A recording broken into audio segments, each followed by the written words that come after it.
Mheshimiwa Spika, jambo lingine ambalo limeongelewa ni jambo la deni la taifa. Mheshimiwa Spika, moja, naomba niweke wazi mambo machache kwenye hili swala la deni la taifa. Tuliongea kuhusu deni lenyewe na nilielezea wakati wa kuhitimisha hoja.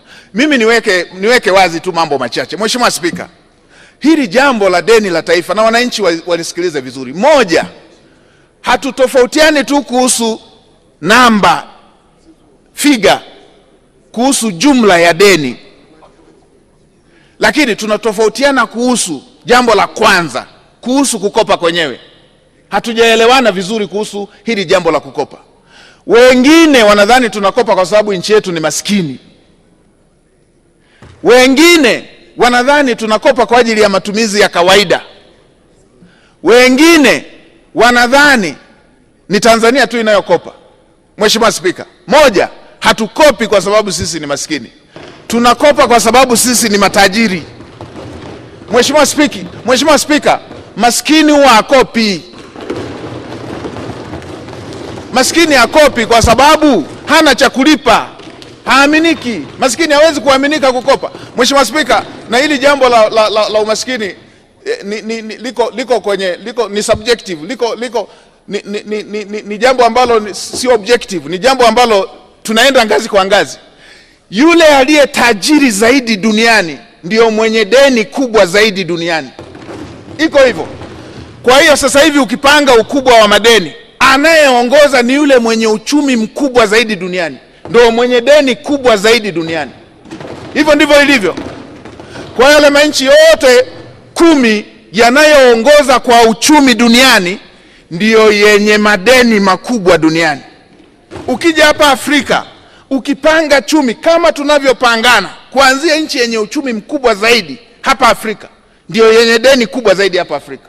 Nchi ya mwisho kwa uchumi hapa Afrika ndio yenye deni dogo zaidi, na zingine hazina hata deni. Ni kwa sababu gani? Ukopaji ni utekelezaji tu wa mradi, kwamba unachukua fedha kubwa kwa mara moja, utekeleze mradi, halafu ulipe kutokana na kipato kile ambacho ungekitekeleza kwa mwezi moja. Mheshimiwa Mwenyekiti, hata asiye mtumishi wa serikali hawezi kukopa salary advance. Ukiajiriwa ndo unaweza ukachukua salary advance, halafu unaanza kurudisha kutokana na mshahara unaolipwa. Hii iko hivyo. Kwa maana hiyo, hili ambalo tunafanya, kuliko ujenge reli kutoka Dar es Salaam mpaka Kigoma kwa makusanyo ya mwezi mmoja, Mheshimiwa Mwenyekiti na Watanzania tuelewane, ukichukua malipo ya mwezi mmoja ndo ukaanza kulipia mradi mkubwa kama wa reli, maana yake utamuweka yule anayejenga, yule mkandarasi, kwa miaka 50 au 60.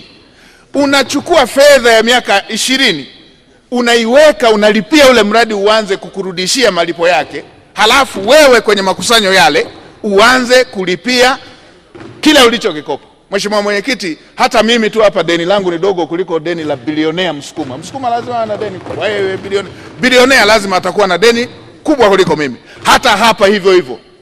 Mbunge wa kawaida hivi ambaye hana mabiashara makubwa, deni lake halilingani na mbunge mwenye mabiashara makubwa. Hivyo ndivyo ilivyo.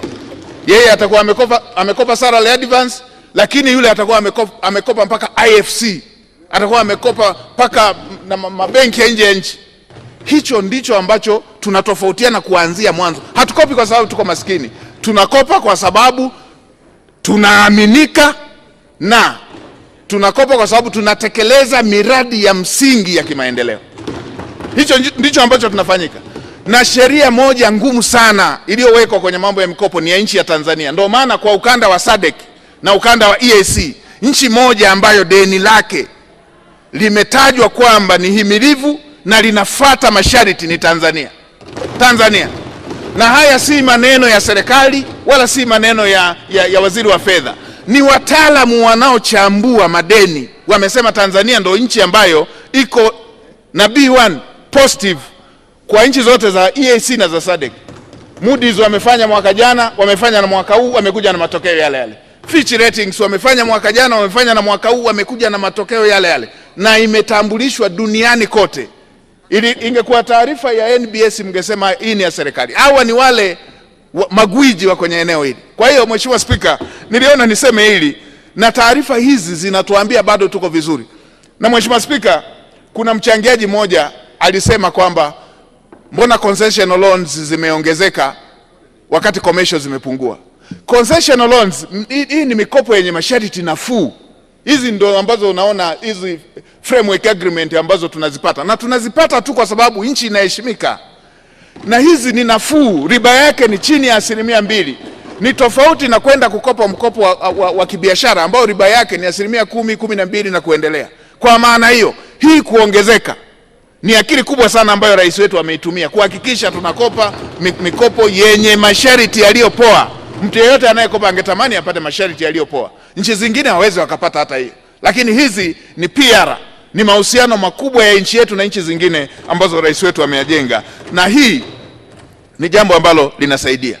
Lakini la mwisho ni waondolee hofu wa Tanzania. Hamna siku Mtanzania atagongewa nyumbani kwake na mkusanya madeni kwamba unadaiwa hapa nchi yako ilikopa. Hamna siku hiyo.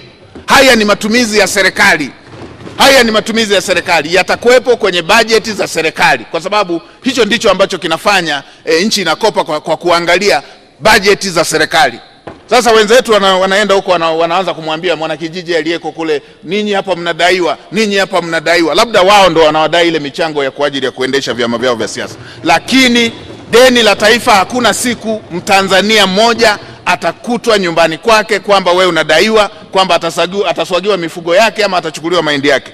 Utaratibu wa uendeshaji wa nchi hauko namna hiyo.